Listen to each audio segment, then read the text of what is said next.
Hello student, good morning and welcome to my channel pro education.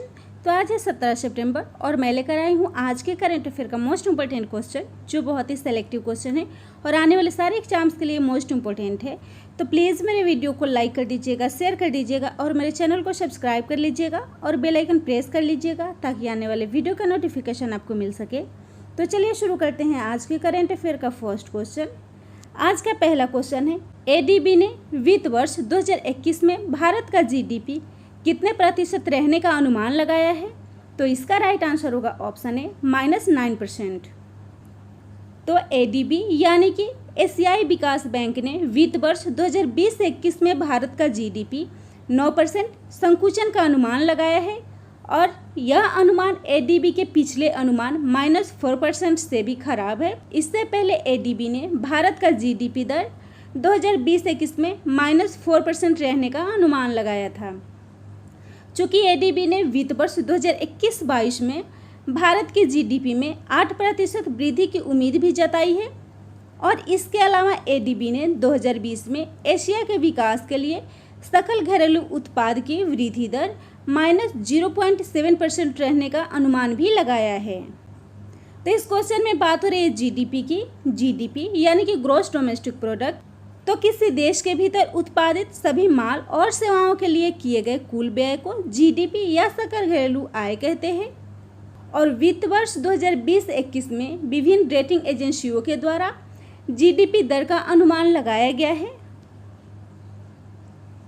जिनमें Fitch ने -5% रहने का अनुमान लगाया है, मूडीज ने -11.5% रहने का अनुमान लगाया है, फिक्की ने -4.5%, आरबीआई ने -1.5%, एसबीआई ने -6.8%, इकरा ने -9.5%, क्रिसिल ने -9% और केयर रेटिंग एजेंसी ने -8 से -8.2% रहने का अनुमान लगाया है।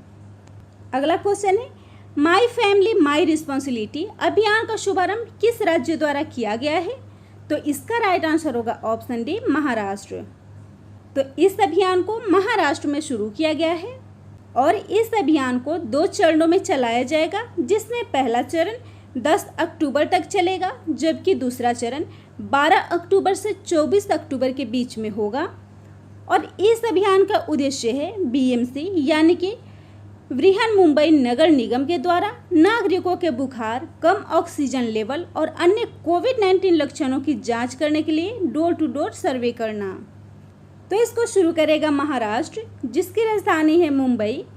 मुख्यमंत्री है उद्धव ठाकरे, राज्यपाल हैं भगत सिंह कोश्यारी, लोकसभा सीट है 48, राज्यसभा सीट है 19 और विधानसभा सीट है 288। और महाराष्ट्र में कुछ योजनाएं, एप्लीकेशन और पोर्टल को लॉन्च किया गया है, जिसमें है एयर एंटी एप्लीकेशन, विश्वास अभियान, बाढ़ चेतावनी सिस्टम आईफ्लोज और महाजॉब पोर्टल। और इसके साथ ही विश्व का सबसे बड़ा प्लाज्मा थेरेपी टेस्टिंग को स्थापित करने वाला महाराष्ट्र देश का पहला राज्य है। और हाल ही में ट्रैफिक सिग्नल और साइन पर महिलाओं के प्रतीक का इस्तेमाल करने वाला मुंबई भारत का पहला शहर बन गया है। और महाराष्ट्र ने राज्य में ऑनलाइन शिक्षा के लिए गूगल के साथ साझेदारी की है। नेक्स्ट क्वेश्चन है, बैडमिंटन वर्ल्ड फेडरेशन ने किस टूर्नामेंट को 2021 तक स्थगित करने की घोषणा की है? तो इसका राइट आंसर होगा ऑप्शन सी, ए और बी दोनों, यानी कि थॉमस कप और उबेर कप दोनों को 2021 तक स्थगित कर दिया गया है। तो यह टूर्नामेंट डेनमार्क में 3 से 11 अक्टूबर तक आयोजित होने वाले थे, जिसे कोरोना वायरस महामारी के कारण रद्द कर दिया गया है, क्योंकि कोरोना वायरस महामारी में इस टूर्नामेंट में हिस्सा लेने वाले देशों ने पार्टिसिपेट करने से मना कर दिया है, जिसके कारण इस टूर्नामेंट को 2021 तक के लिए स्थगित कर दिया गया है। तो बैडमिंटन वर्ल्ड फेडरेशन, जिसकी स्थापना हुई थी 5 जुलाई 1934 में, अध्यक्ष हैं पॉल एरिक होयर लार्सन और इसका मुख्यालय है कुआलालंपुर, मलेशिया। तो इस टूर्नामेंट में 2 कप, उबेर कप और थॉमस कप। उबेर कप जो एक बड़ी अंतर्राष्ट्रीय बैडमिंटन प्रतियोगिता है, जिसमें विभिन्न देशों की राष्ट्रीय महिला बैडमिंटन टीमें हिस्सा लेती है और इस कप का आयोजन 2 वर्षों में एक बार किया जाता है और पहली बार 1957 में इसको आयोजित किया गया था, जिसमें टीमों की संख्या होती है 12। वर्तमान विजेता है जापान और सबसे सफल टीम है चीनी जनवादी गणराज्य, जिसने 13 बार इस खिताब को जीता है। सेकेंड है थॉमस कप, जो पुरुषों की एक अंतर्राष्ट्रीय बैडमिंटन चैंपियनशिप है और इसकी स्थापना हुई थी 1949 में। इसके संस्थापक है जॉर्ज एलन थॉमस और इसमें टीमों की संख्या होती है 16। इसका वर्तमान विजेता है चीन, जिसने 10 खिताब अपने नाम किया है और सर्वाधिक चैंपियनशिप है इंडोनेशिया का, जिसने 13 बार इस खिताब को अपने नाम किया है। नेक्स्ट क्वेश्चन है, अंतर्राष्ट्रीय ओजोन परत संरक्षण दिवस हाल ही में कब मनाया गया है? तो इसको मनाया गया है 16 सितंबर को।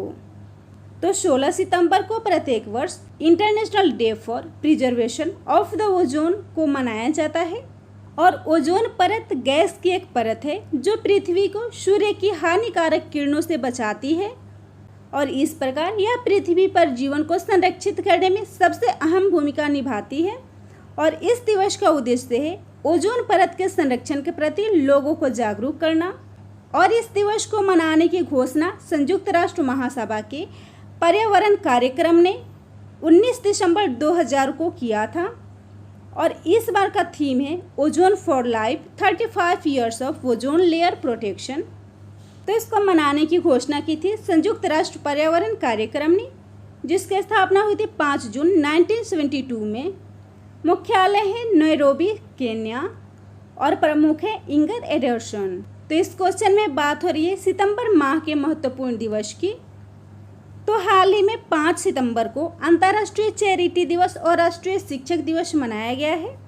1 से 7 सितंबर तक राष्ट्रीय पोषण सप्ताह के रूप में, 7 सितंबर को international day of clean air for blue skies, 8 सितंबर को अंतर्राष्ट्रीय साक्षरता दिवस, 9 सितंबर को शिक्षा को हमलों से बचाने का अंतर्राष्ट्रीय दिवस, 10 सितंबर को वर्ल्ड सुसाइड प्रिवेंशन डे, 12 सितंबर को प्राथमिक उपचार दिवस और दक्षिण दक्षिण सहयोग का अंतर्राष्ट्रीय दिवस, 14 सितंबर को राष्ट्रीय हिंदी दिवस और 15 सितंबर को इंटरनेशनल डे ऑफ डेमोक्रेसी मनाया गया है।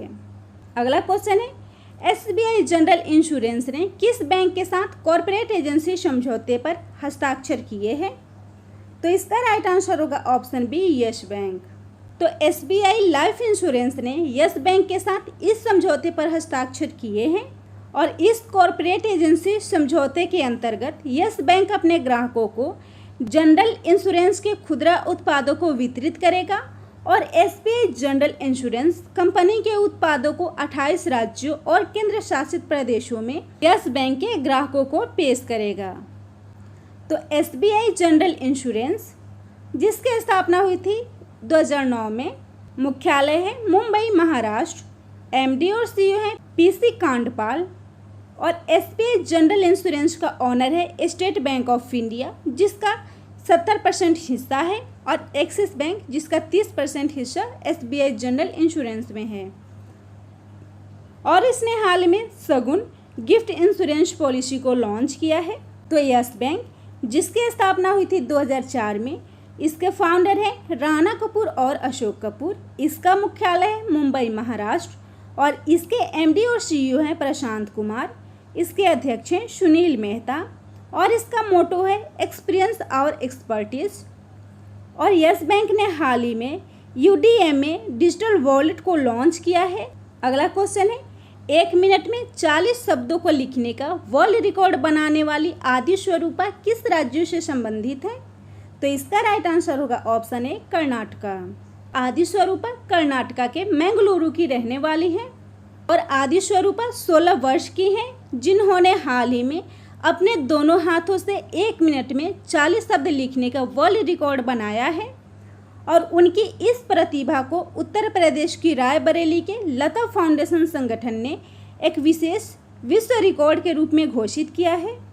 तो वे कर्नाटक की रहने वाली हैं, जिसकी राजधानी है बेंगलुरु। मुख्यमंत्री हैं BS येदियुरप्पा, राज्यपाल है वजुभाई वाला, हाई कोर्ट है बेंगलुरु, मुख्य न्यायाधीश है रवि विजय कुमार, नेशनल पार्क है, बांदीपुर नेशनल पार्क और नागरहोल नेशनल पार्क। और हाल ही में हुबली स्टेशन का नाम बदलकर श्री सिद्धरुद्धा स्वामी जी कर दिया गया है और इस स्टेशन पर विश्व का सबसे लंबा प्लेटफॉर्म बनाया जा रहा है।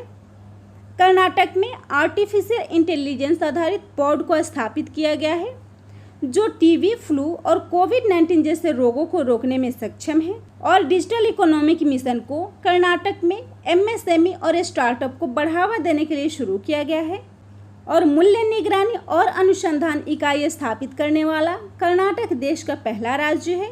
और कर्नाटक में हाल ही में भारत का पहला एयर एम्बुलेंस लॉन्च किया गया है। और कर्नाटक के उन्नी कृष्णन रोड पे बने फ्लाईओवर का नाम वीर सावरकर कर दिया गया है। अगला क्वेश्चन है, पेटीएम फर्स्ट गेम ने किसे अपना नया ब्रांड एम्बेसडर नियुक्त किया है? तो इसका राइट आंसर होगा ऑप्शन सी, सचिन तेंदुलकर। तो पेटीएम फर्स्ट गेम ने सचिन तेंदुलकर को अपना नया ब्रांड एम्बेसडर नियुक्त किया है। और पेटीएम फर्स्ट गेम डिजिटल वित्तीय सेवा प्लेटफॉर्म पेटीएम की एक सहायक कंपनी है जिसने सचिन तेंदुलकर को अपना नया ब्रांड एम्बेसडर नियुक्त किया है। और Sachin Tendulkar gaming platform Paytm first game और इसके सभी फैंटेसी खेलों जैसे क्रिकेट, कबड्डी, फुटबॉल और बास्केटबॉल को प्रोत्साहित करेंगे। तो इस क्वेश्चन में बात हो रही है पेटीएम की, जो 2022 तक आईपीएल का आधिकारिक अंपायर साझेदार है और भारतीय क्रिकेट का टाइटल प्रायोजक भी रह चुका है। तो इस क्वेश्चन में बात हो रही है ब्रांड एम्बेसडर की। तो हाल ही में प्लेयर्स पोर्ट के ब्रांड एम्बेसडर स्मृति मंधाना और भुवनेश्वर कुमार बने हैं। WTF स्पोर्ट्स के ब्रांड एम्बेसडर सुरेश रैना और हरमनप्रीत कौर बने हैं। ई बाइक गो इलेक्ट्रिक मोबिलिटी के ब्रांड एम्बेसडर हरभजन सिंह बने हैं। और SBO टॉप के ब्रांड एम्बेसडर ड्वेन ब्रावो बने हैं। स्पोर्ट्स अड्डा के ब्रांड एम्बेसडर ब्रेटली बने हैं। एडिडास के ब्रांड एम्बेसडर हिमा दास है। ला लीगा और ओकले के ब्रांड एम्बेसडर रोहित शर्मा है। और हाल ही में बजाज एलियांज के ब्रांड एम्बेसडर आयुष्मान खुराना बने हैं। और आयुष्मान खुराना यूनिसेफ के बाल अधिकार मिशन के सेलिब्रिटी एडवोकेट भी नियुक्त हुए हैं। अगला क्वेश्चन है, केंद्रीय मंत्रिमंडल ने किस राज्य में ऑर्बिटल रेल कॉरिडोर परियोजना को मंजूरी दी है? तो इसका राइट आंसर होगा ऑप्शन डी, हरियाणा। तो इस रेल परियोजना को हरियाणा में मंजूरी दी गई है और यह परियोजना Haryana rail infrastructure development corporation limited द्वारा कार्यान्वित की जाएगी। और यह परियोजना हरियाणा राज्य के क्षेत्रों को जोड़ेगी और इस तरह से हरियाणा में आर्थिक और सामाजिक गतिविधियों को बढ़ावा मिलेगा। तो हरियाणा, जिसकी राजधानी है चंडीगढ़, मुख्यमंत्री है मनोहर लाल खट्टर, राज्यपाल है सत्यदेव नारायण आर्य। और योजनाएं हैं मेरा पानी मेरी विरासत, परिवार पहचान पत्र अभियान, किसान मित्र योजना, महिला एवं किशोरी सम्मान योजना। और हाल ही में ई प्रवेश के लिए आपका मित्र चैटबॉट लॉन्च हुआ है। और सचिवालय के कार्यों के लिए ई सचिवालय पोर्टल को हरियाणा में लॉन्च किया गया है। और साथ ही मुख्यमंत्री दूध उपहार योजना जो गरीब बच्चों और महिलाओं के लिए शुरू की गई है। खेलो इंडिया यूथ गेम्स 2021 की मेजबानी भी हरियाणा करेगा। और विश्व का पहला विद्युतकृत कंटेनर सुरंग भी वहां बनाया जा रहा है। और हाल ही में वृक्षारोपण के लिए एरियल सीडिंग तकनीक भी शुरू की गई है।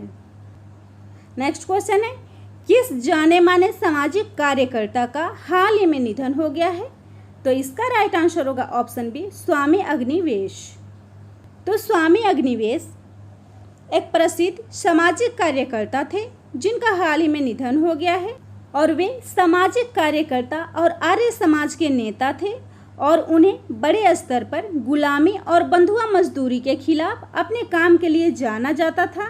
और स्वामी अग्निवेश को 1977 में हरियाणा विधानसभा के सदस्य के रूप में चुना गया था। और 1979 में शिक्षा कैबिनेट मंत्री के रूप में भी उन्होंने कार्य किया था। और स्वामी अग्निवेश 2004 से 2014 के दौरान आर्य समाज विश्व परिषद के अध्यक्ष भी रह चुके हैं। तो इस क्वेश्चन में दिए गए बाकी ऑप्शन को भी डिफाइन कर लेते हैं। इस क्वेश्चन का फर्स्ट ऑप्शन है चेतन चौहान, जो पूर्व भारतीय क्रिकेटर थे और इनका भी हाल ही में निधन हो गया है।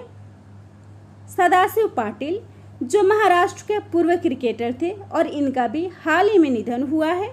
और पंडित जसराज जो शास्त्रीय संगीतकार थे और इनका भी हाल ही में निधन हो गया है। अगला क्वेश्चन है, किसे हाल ही में एशियाई विकास बैंक में कार्यकारी निदेशक नियुक्त किया गया है? तो इसका राइट आंसर होगा ऑप्शन बी, समीर कुमार खरे। तो समीर कुमार खरे एशियाई विकास बैंक के नए कार्यकारी निदेशक नियुक्त हुए हैं। और समीर कुमार खरे असम मेघालय कैडर के 1989 बैच के IAS ऑफिसर हैं और वर्तमान में आर्थिक मामलों के विभाग में अतिरिक्त सचिव के पद पर कार्यरत थे और उन्हें 3 वर्षों के लिए एशियाई विकास बैंक के कार्यकारी निदेशक के पद पर नियुक्त किया गया है।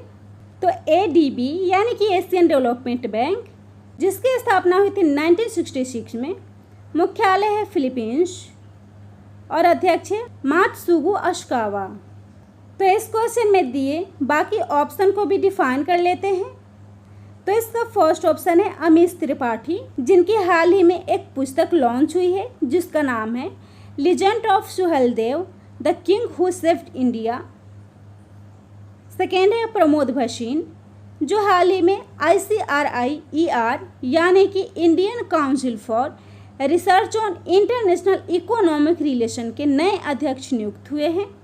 और अशोक लवासा, जिन्हें हाल ही में एशियन डेवलपमेंट बैंक के नए उपाध्यक्ष के रूप में नियुक्त किया गया है। अगला क्वेश्चन है, डीप वेन थ्रोम्बोसिस यानी कि DVT रोकथाम उपकरण को किस संस्थान ने विकसित किया है, जो मानव शरीर में काफ़ी अंदर तक स्थित शिराओं में रक्त का थक्का जमने के कारण होती है और जिससे व्यक्ति लकवा जैसे बीमारी का शिकार हो जाता है। और इस उपकरण के विकसित होने के बाद यह पैर की नसों में रक्त के प्रवाह को आसान बनाएगा और साथ ही यह बिस्तर पकड़ने की अवस्था में और पैरों के लकवे में भी राहत प्रदान करेगा। तो इसको विकसित किया है SCTI MST ने, जिसका फुल फॉर्म होता है Shri Chitra Tirunal institute for medical sciences and technology. इसकी स्थापना हुई थी 1976 में। स्थान है तिरुवनंतपुरम, केरला। प्रेसिडेंट हैं VK सारस्वत और इसके निदेशक हैं डॉक्टर आशा किशोर।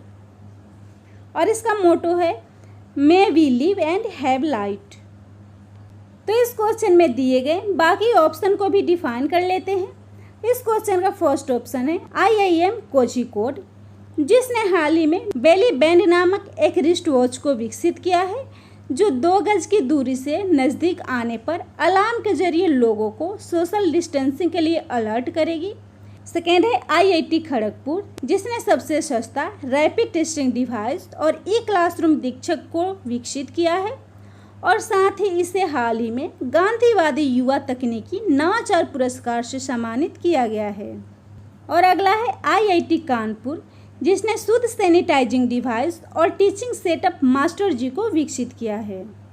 अगला क्वेश्चन है, भारत का पहला विमानपतन कोरोना वायरस परीक्षण केंद्र किस राज्य या केंद्र शासित प्रदेश में लॉन्च हुआ है?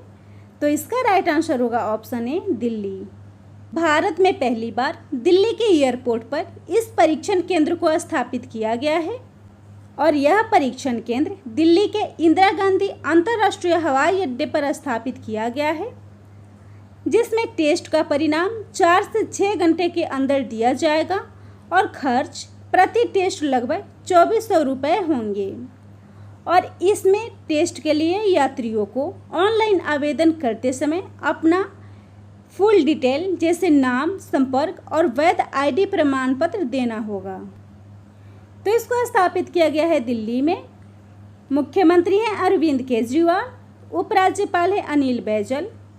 तो इस क्वेश्चन में बात हो रही है दिल्ली की, तो दिल्ली से जुड़े करंट अफेयर के कुछ इंपॉर्टेंट पॉइंट्स है, जैसे यहाँ हाल ही में विश्व की सबसे बड़ी कोविड-19 सुविधा केंद्र स्थापित की गई है और छात्रों के फिटनेस और शारीरिक गतिविधियों के प्रति जागरूकता के लिए हेल्दी बॉडी हेल्दी माइंड कार्यक्रम को शुरू किया गया है और रोजगार लेने वाले और देने वाले के बीच एक प्लेटफॉर्म बनाने के लिए रोजगार बाजार पोर्टल को लॉन्च किया गया है। इलेक्ट्रॉनिक वाहन चार्जिंग प्लाजा को दिल्ली में स्थापित किया गया है और मुख्यमंत्री घर घर राशन योजना को दिल्ली में शुरू की गई है। तो दिल्ली पुलिस के स्वास्थ्य सुरक्षा के लिए पुलिस कल्याण केंद्र और दिल्ली पुलिस कर्मी और उनके फैमिली के लिए धन्वंतरी रथ मोबाइल वैन को लॉन्च किया गया है। तो अगर मेरा वीडियो आप लोग को अच्छा लगता हो तो प्लीज़ मेरे वीडियो को लाइक कर दीजिएगा, शेयर कर दीजिएगा और मेरे चैनल को सब्सक्राइब कर लीजिएगा और बेल आइकन प्रेस कर लीजिएगा ताकि आने वाले वीडियो का नोटिफिकेशन आपको मिल सके।